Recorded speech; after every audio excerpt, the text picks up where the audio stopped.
Assalamu alaikum wa rahmatullahi ta'ala wa barakatuhu. Yan uwa da abokan arziki al'ummar jihar Maradi na gida nan Nijar da waɗanda ke kasashen waje. To yau na zo muku da babban sako kuma ina fatan da kuna cikin ƙoshin lafiya. Naku ne ɗan kuji kan ku Hamisu Sani ɗan Gazawa. Na taso da wata sabuwar gwagwarmaya. Ina fatan duk ɗan jihar Maradi mai kishi ya fito ya kama mana. Muna so mu ga kawunan al'ummar jihar Maradi ya haɗu ko in ce ya ƙara haɗuwa.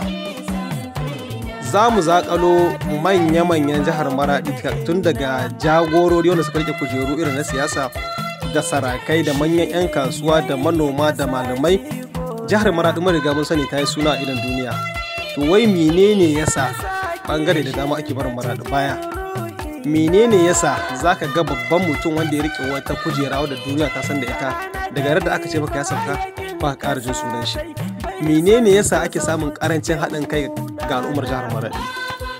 To insha Allahu daga rana mai irin ta yau duk wani jagora da aka taɓa yi na jihar Maradi a ƙasar Nijar kowane ɓangare yake ku biyo ni za ku yi sunan shi, kuma sannan za mu zo muku da labarin akwai shi raye ko ku babu shi. Sannan muna so mu yi bincike cikakke wai menene yasa duk mutumin da ya hau ta kujera daga da ya sauka an gama jin labarin shi a jihar Maradi. To ya kamata mu kira da babban murya al'ummar jihar Maradi da na gida da na ƙetare a zo a haɗa kai a cikin jihar nan. Zan zo da waƙoƙi kala daban-daban masu magana kan haɗa kai, kuma zan zo muku da sunayen mutanen nan gaba ɗayan su jumla don ku gane cewa jihar Maradi ba baya muke ba, mu ne muka yi mai da kanmu baya so tare. Kenan ina neman shawara ga al'ummar jihar Maradi, duk wanda ya samu wannan sako ya tura shi zuwa gaba har ya kai ga sauran al'umma.